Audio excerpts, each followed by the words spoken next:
Hello, everybody, and welcome back to the Happy Space Prison. We are joining back right after the end of the last episode, and we are in good shape with our food production, and it has given us some time to do some upgrades around. Uh, I'm going to continue on with this project down here, where I'm be digging out a little more, just so that we have some digging going on, because I want to get ready for consolidating all the polluted water, the biome above. So we're going to do that, uh, and we'll have our duplicates working on that while we work on the next project. Next thing I want to do, as far as up, is something that I need to do some research. So if we go down here to gases, I want to get us a thermo-regulator. We're also going to need insulated tile. That's there as well. And I want to check in here. It's a metal tile. So that'll be the other thing. Those are the things that we need in order to get set up to do. Oh, and we also need to go here to get an insulated gas pipe, and the radiant gas pipe have. So a couple of researches to do. We're going to let our researcher work on that while we're getting set up for it. But what I want to set up is a great hall slash kitchen that will give us more morale for our duplicates and also give us long-term food storage for our barbecue. Because right now we're producing a lot of barbecue, and the amount that we eat is less than what we're producing. But because of the way the spoilage works, and the fact that I don't really have a good sterile system over here to begin with, we're losing calories. So, like, see if I can show you. Here we lost 5,000 calories of barbecue cycle. And while we have enough calories to survive, we don't want to waste any. When it comes to, especially while we're trying to get to. So over here where we have our mess hall, we're gonna make some upgrades to make this a great hall. We're gonna we're gonna put a spot for where the refrigerators are gonna go for our duplicates to get some food, and we'll have a deep freeze. Then we'll put our kitchen next to it. That way, the kitchen will be able to access the deep freeze to store meat in there whenever we make it, and also the refrigerators will be able to store barbecue for our duplicates to grab the food that they need, so that they can eat. And we'll have it stored in minus 18-degree temperatures for long term. All those things will make it so that we are set for the food to last as long as we need it to. We can start stockpiling barbecue instead of surviving on. So aside from the research that we're currently working on, there's another thing we need which is vital to this operation, and that is hydrogen. So we have some hydrogen pockets that are up in here, and the other option we have is we could set up an electrolyzer to get it. So I'm just trying to look around to see where the best place for us to grab hydrogen is. We do have quite a bit right here, but it would involve getting through the abyssalite to get into it, unless we came down from the other side, and then we'd have to deal with a lot of chlorine that would mix in, and it's not too big of a problem to do that, but it's not ideal. Up here, there's a big pocket of hydrogen. This is about 1,000 grams per tile, and I don't need a ton of it. I just need a small amount. So I think what we're going to do is I'm going to set up a dig here. Let's check and see what our diggers are like. Well, we do have an easy way to get Harold set up. Where's our Quinn? Quinn can also get abyssalate. So we'll be set. So we can work our way up here along this edge, and I want to kind of stay as close as I can to this side because I do not want to have issue where we're cracking in where the chlorine is. Kind of want to keep it just in the hydrogen. And what we're going to do is work our way up to the top, come across, up one more level, come across, and I'm going to stop right there. And then that's where we're going to get started. We'll get up here. I can get a pump in here and pump this hydrogen into a pipe that we can use. So No, I think I'm gonna do, just because it'll be a little easier for us, I'm gonna put in some ladders in these spots. I'm still gonna do the S digging so that we can go up, but I'm gonna put a ladder on the one side. That way, a pipe can go straight. And then once we get in there, we'll get set up. We'll get this hydrogen pumped out, put it into a pipe that we send down, and we'll set up our thermo-regulator system we're going to use for. In the past, I've always used aqua tuners for it, but I want to get this one set up really quickly. We don't have the tech to make a good aqua tuner system, and it's not necessary for a. We can make a deep freeze that will last the entire game using a thermoregulator. Not the most efficient. There's certainly better ways to cool it. It'll use more power than anything else, but it will do the job and get things. So we need to let the research keep going. We need to keep digging going, and then once we get all the things together that we need, we'll start working on setting up our brand new Great Hall / kitchen that we're going to set up down here. And it will have the Great Hall bonus, and then we're going to try to get a kitchen bonus too. Just checking back in briefly because we have finished the locavore achievement. We've eaten 400,000 calories in our cycle, or in our colony. In the 44 cycles, or the 56 cycles we've played, we have only done 106,000 calories meat, but we have eaten 400, which means we're free now to use pressure boxes, farm tiles, and hydroponic. The reason that is significant is because I want to install some hydroponic farms here for our bathroom so that we start cleaning up the polluted water that's coming out of our system rather than dumping it out. So we're going to connect it like this, dump off, set up. We're going to install 3 thimble reed plants, and the thimble reeds will 3 of them will be more than enough to absorb and use up any of polluted water that comes out. Now I do want to set up an overflow, so let's do a liquid bridge that goes in. So the way we're going to do that is have it this, then we're going to have a second that is, in case this backs up, in case like the body temperature doesn't work out and not up polluted water that going into it. We're going to run it this way, and then we're going to put a pipe that goes from there underneath here. We'll go across here, go down our existing pipe that goes down and drains. That's just a safety so that we don't end up polluted water backing up, causing our bathrooms to stop working if for any reason problem. But the idea is, instead of dumping the water out into the world, we will use that polluted water to just keep making thimble so that when we get to our suits, won't be too far away. Then we can have reed fiber already done. We do have some from up here that is going as well. Something happened here where I think our reed got popped out of the. That's going to be a problem. Because that would work on our cruiser.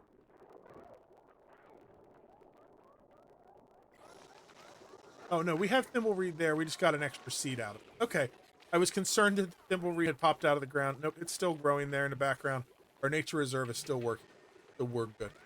I got our tunnel here dug out, and we are ready to pump this hydrogen out into a pipe. I just have a single line coming down, and then down here I have a bridge just to store it down here. I don't want to put it in a reservoir or anything because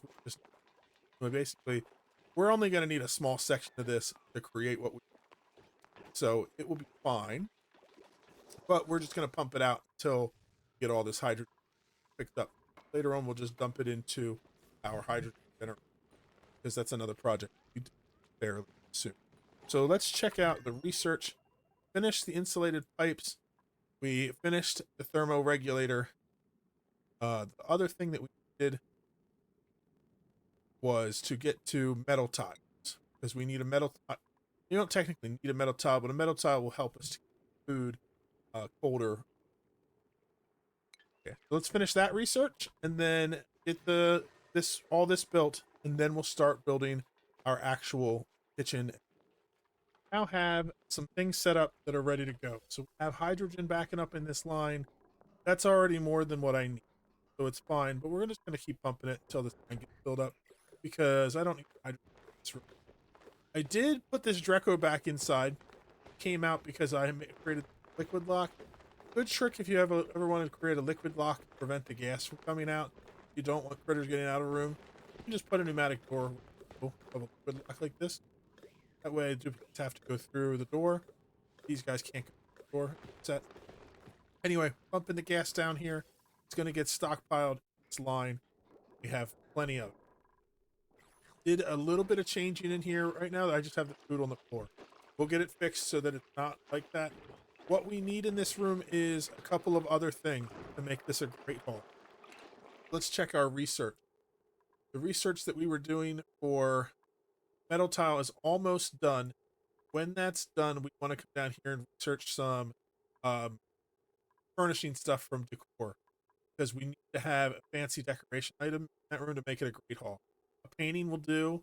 I think a metal block does too, like a statue or even the regular statue.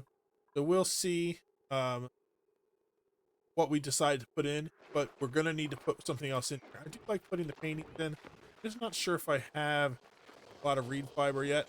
Let's put in thimble reed here. That'll help us get quick. Copy the setting there. Okay, now we have our flow going here. It's kind of got messed up because I did disconnect this side. So now the polluted water from here is flowing out. This pipe has backed up because the thimble reeds haven't been planted yet. See the overflow? It's allowing it to go down and get dumped.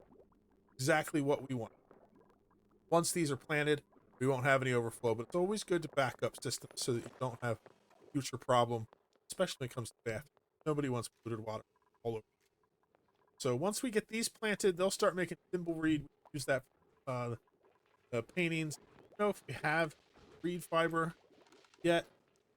We have thimble reed seeds, but the only ones we have growing that we have in the open are these, and none of these have grown enough to grow thimble reed fiber yet. Could crack in, get some from in here, but I don't think I want to deal with it. We're already having that out, and we'll have to deal with that sooner rather than later anyway. This will allow us to get some and put some paint. So next thing is figuring out how we want to do the kitchen. So I'm going to put a door right next to this to make this the end of the Great Hall. And that has all my 8 tables in it. If I want to expand later, I can do that.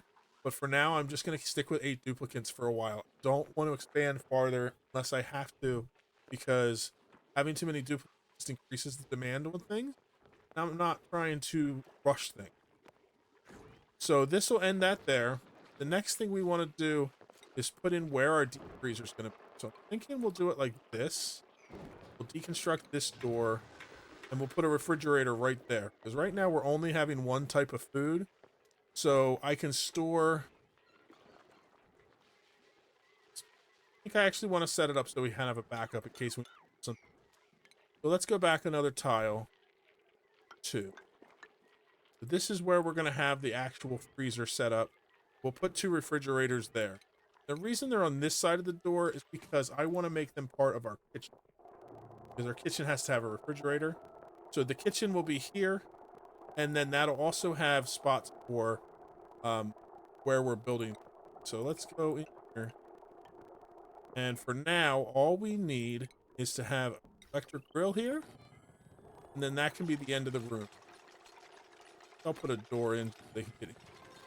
If I want that side. Close this room off like this. Like that. We'll put in refrigerators here and here. We're not going to power those. We're just going to have them there so that we can set them to be able to pull items out of our deep freezer. Next thing we need to do for the deep freezer is just getting this prepared. We need a metal tile. We're still researching. Almost there. That's going to go on the floor. Inside there, we're going to need a conveyor chute. I'm going to cancel this so that we can actually get to construction. And we're going to need some pipe. So we want radiant pipe. Gold is the only thing I have access to right now, so we're going to go 2 pieces like that. One where the metal tile is, one in the room. Then we're going to do an insulated line. It goes down like this, like that. Those are the main setups that we have for this room. So once we get that built in, we are going to have to do some a little bit of a business here where we get hydrogen into this room. So I'm trying to think about the easiest way to do that. But let's finish this construction while I give that some thought, and we'll work on getting some hydrogen over there and getting that set up for our deep freeze, and then we'll do the bottom part after. I decided the best way to handle getting hydrogen into our deep freezer was by just creating a vacuum.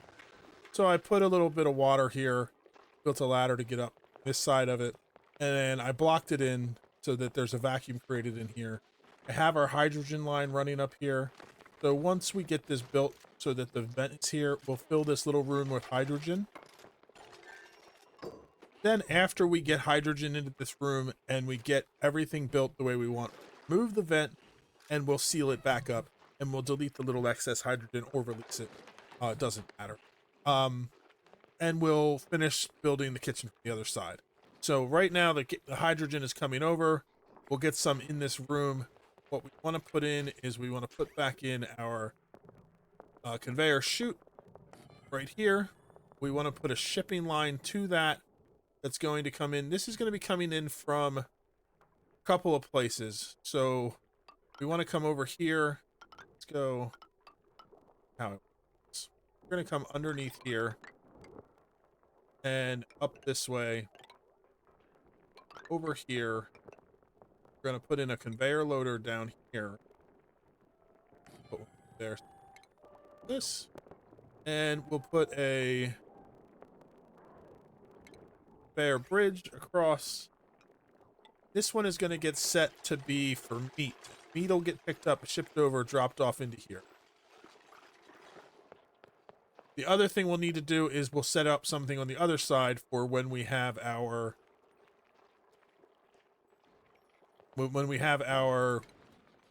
electric grill creating the barbecue. So it'll pull the meat out of this room. It will cook the meat, and then we'll have another set of a sweeper that will pick up the barbecue, send it back into. And finally, we'll have a sweeper that makes it so that these refrigerators are stocked from inside. So a lot of things to do, a lot of little steps. And then we can work on the cooling. So we can get started working on cooling now while those things are finished. So what we're going to use to do the cooling, like I said, is a thermo-regulator. Now, the thermal aqua tuner is a much more efficient system for doing this, but this will definitely do the job. And so we're going to do it for now. We may even just keep it, but we're going to put a little trough underneath the thermoregulator so we can put a little tiny pool of water on it. If you put too much water, it's going to cause crap.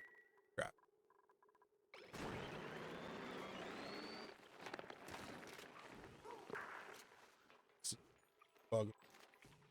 Oh, that we remove the floor underneath our. That's all. Because we're building the things. That's what happened. Okay, we're getting that put in. Anyway, so the thermoregulator, if you put too much water at the base of it, it will flood and it won't work. But if you put a tiny pool of water, it will allow the thermoregulator to go into the water, and that'll be fine. It'll make it so that things are safe. Oh, crap. For me. Can't get back out. Always something. Usually, it seems like it's the duplicant's fault, but it's not mine. I didn't plan ahead. We got it figured out. So anyway, we're going to get water in here so that this will stay cool, and then we're going to set up some automation. So let's do a lot of something else we need to research in order for this to work. we're going to need under gases. Oh, we do have it already. Just didn't, I was in the wrong spot. Under here, we'll have a thermo sensor. We'll put that right here. We're going to run this down into here. Then we're going to have a gas bridge. It goes like this. Make sure I have this set up how I want. That's correct. So the go into there, and then if that's not running, it'll go into here. That's right. It does go in, it goes in here, and then this will come up like this. That's all we need to do for the loop for the coolant. We need to set up an automation wire that connects these two. And then that's going to make it so that if the gas inside the gas pipe is too hot, it'll run the thermo-regulator, and that will get it going. We're going to need to connect this to our power grid, and this is going to need to be set up with a more substantial power system in the future, because basically if the power cuts out, our food is going to be in jeopardy, but we'll work on that after we get it set up. So at this point, we have pretty much everything set up how we want it to go. We just need to get in here getting everything built, and then we can take this off the top and finish out the rest of the build on this side. So I'm going to let them continue doing their building here, and we'll come back once we're ready to seal this up and get the cooling started. Gotten our thermo-regulator running. The other advantage to a thermo-regulator over an aqua tuner is that it uses a lot less power. 1/5 power to be exact. 240 watts instead of 1200. And so with our limited power setup, it's going to be good. We still will need to get it set up so that this is running with a more dedicated power source, because we don't want to risk having this fail for a long period of time and have our coolant system fail. Right now, we are sealing this up, and then what I did with this pipe, now that we have enough in here, I just reversed the flow of the pipe, made it all go back up, and there is a gas vent up here. Over pressure. So let's do another one. It's over pressure because it's trying to go out into where we've condensed the hydrogen at the top. I think if we do it down here, we might be able to get it to work. If not, we'll figure that out. For now, I just have the gases reversing back into here, which is good. We'll be able to get it all out of it. May not even do that. We'll switch it. The other thing we're going to do, now that this is done, we're going to deconstruct this tile, this tile, this tile. We're going to put a pump in there. We'll pump that hydrogen back out, because I don't want the hydrogen being replaced. Yeah, actually, that's kind of... What's above here? We release it, it's just going to work its way to the top. So we'll just release it. So we'll delete this one, and this one as well. And then, temporarily, I'm going to delete this block here, so that the water that I have there will drop down to create the pool underneath this thermo-regulator, which is already heating. The other thing I did is I did put in some blank canvases.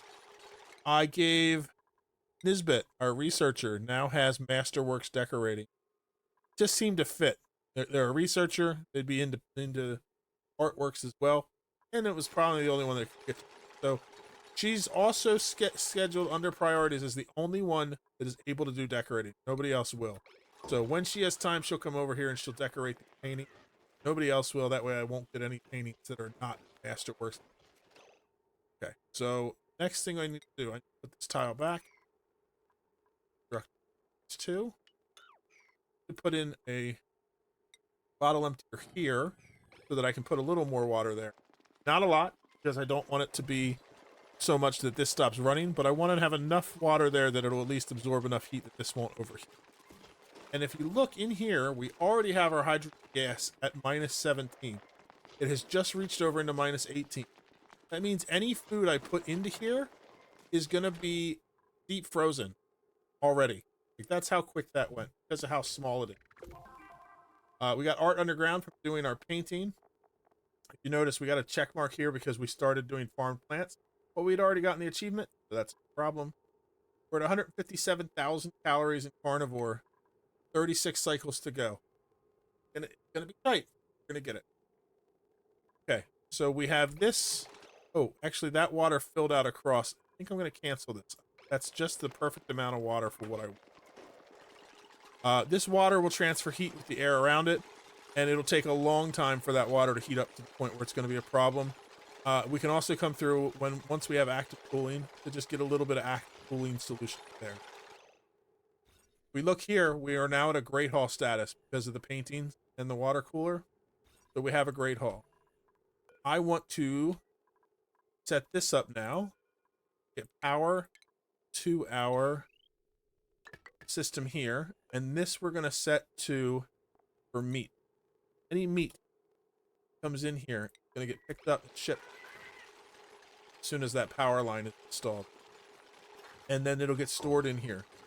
That means we need to get our kitchen set up so that we can cook that. That's going to go right here. We're going to do some power lines over here.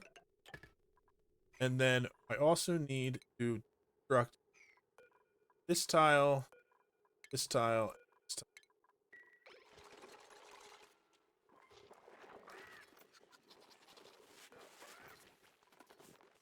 Power wire. Something do it. Yep, perfect. All right. You can see the meat already getting moved over. I'm going to remove this building. So hopefully the food we have is long enough to get this done fast enough that we don't have it. But now let's take a look at this meat. Meat is now deep frozen. See how even though the meat is at a higher temperature, as soon as it goes into a gas that is below -8 degrees, it becomes deep frozen and it instantly stops spoiling. So that meat will stay meat forever until we use it or take it out of there and it decays. Once we get the electric grill running, we're going to set up some shipping that'll make this work. So we want to make sure that this auto sweeper is set up in such a way that it can reach inside that deep freezer. So right here would be fine. Right there would be fine. Let's see, this side I want it to go like that. This is perfect. So I'm going to put this one here and this one here. Okay. So once we get power to those as well, I'll be able to show you how all this is going to work. We need to have a conveyor loader that goes right here. And we're going to have a conveyor rail here. And I'm just going to use a bridge just because I like to bridge onto lines when we're doing them. So I don't use the flow at all.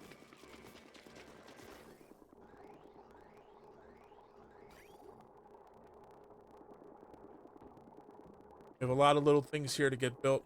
But what's going to happen is this auto sweeper is going to be able to reach inside here. So it's going to be able to provide meat to this grill to make its barbecue. So the auto sweepers can reach inside this tile, but the duplicates can't.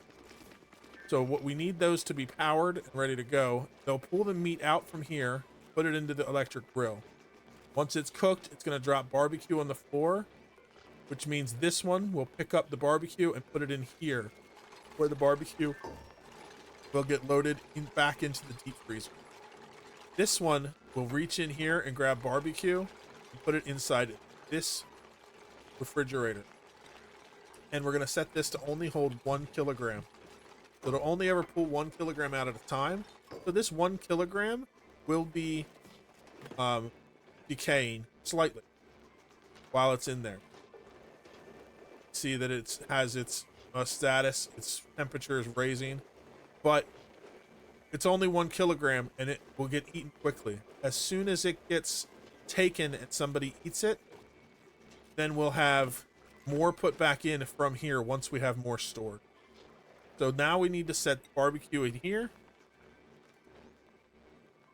And then all the barbecue as it's made gets shipped back into here, which means this one, oh, it's a problem.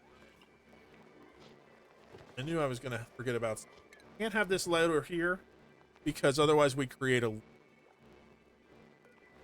So what we need to do is put this over on this side of the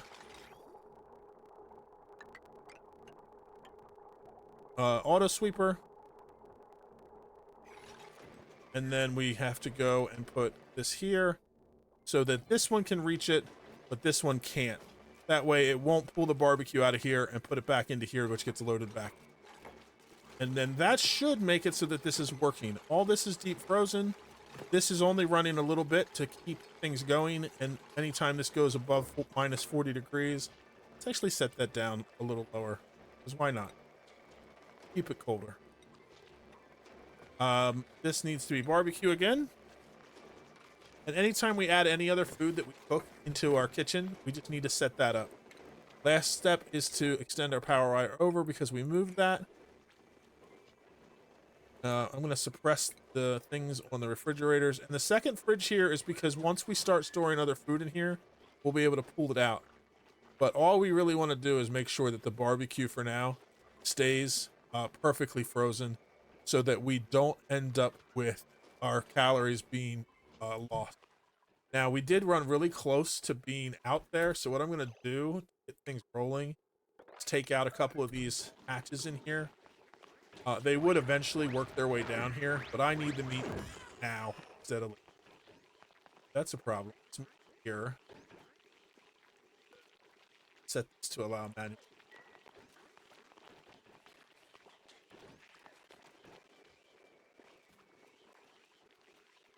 That way, if it doesn't reach out, what I should do is make this room shorter so that this can reach to here. But if I do that, then this critter drop off. If I set this to allow manual use, that's fine.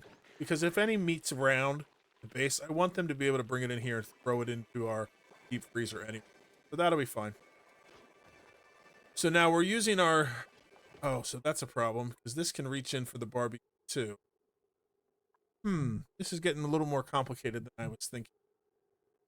So I need this to be able to reach in to take meat out, but not put the barbecue in here. Okay, I've worked out all the kinks. Took me a second to figure out exactly the placement. Sometimes it's a little tricky.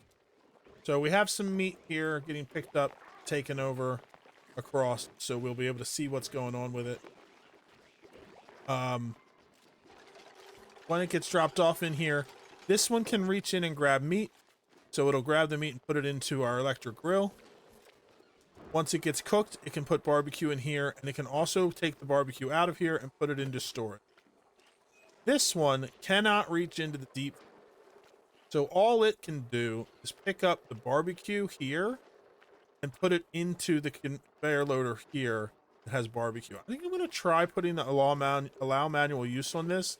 That way, if any barbecue gets dropped on the floor, duplicates will bring it over here. So basically, if we have any barbecue around the map for whatever reason, I'm going to set this to priority 6. They'll grab it, chuck it in here to get put back in the freezer. Oh, you know what? Can't do that because then they'll take it out of the fridge, put it in. Oh, I guess I can do that if I make this 6 and I make this 7. Because that way, duplicates will not take it out of the fridge to put it into the loader. Let's see if that works. But that's going to allow us to start stockpiling our barbecue. We got to clean everything up, make it look a little nicer. I'm also doing research right now to make a spice grinder to put in this space right here, which should make this room a kitchen. I don't know if you get any boost from the kitchen, but if there's a room I can make, I'll make it, because why not? We eventually need to make them all anyway for our achievement. So once we get that research done, we can put a spice grinder in there. That'll be good. This system is keeping this cool, no problem. So like if we look at our gases, the hydrogen in there is minus 40 degrees. It needs to stay below minus 18, stay deep frozen, and it can go down to minus 200 before it turns. So it's a pretty good gas to use for this. We get the sterile atmosphere buff and the deep freeze. So now we have our great hall. We'll soon have our kitchen. And we're one step closer to our carnivore because now we're not going to be wasting any calories as we use them. So let's take a look before we end out today's episode just to see where we're at. So we have 182,000 calories eaten. We have 34 cycles to go. And there's just over 9,000 calories per cycle. 34 times 9,000 is 306,000. That's more than enough to get to carnivore as long as we keep supplying that barbecue. And this has been running just fine, keeping barbecue coming in every cycle. We have another hatch being turned into meat right now. And if you look, we're up to 55 hatch eggs. So I was saying each hatch egg takes 20 cycles to hatch without being powered, which means that if we have 60, we get 3 pieces of meat every cycle on average. And we, for the 8 duplicates we have, we only need 2. I always like to go a little extra. That's why I will plan for 60 to get 3. That means we'll be able to provide enough barbecue. We should start seeing our barbecue number climbing because there's no decay and we're not eating all of it. So we're going to let that go for now. We did finish digging out down here. That's where we got the reed fiber we needed for our paintings. And we're ready in the next episode to start cracking into this next biome, getting all this polluted water collected together. And we may do some work to tame some of these pacu, just to give us some extra meat. We don't need it, but why not? If you have access to it, might as well tame it. We also have Drecos around, and I want to tame them as well so that we can get into plastics with them. Lots of things to do, but we're making great progress. We're only 33 cycles away from the first 100 cycles being over our carnivore achievement. Sorry this episode was so long. I wanted to get that freezer all finished before we took. I'll see you in the next one. Thanks for watching.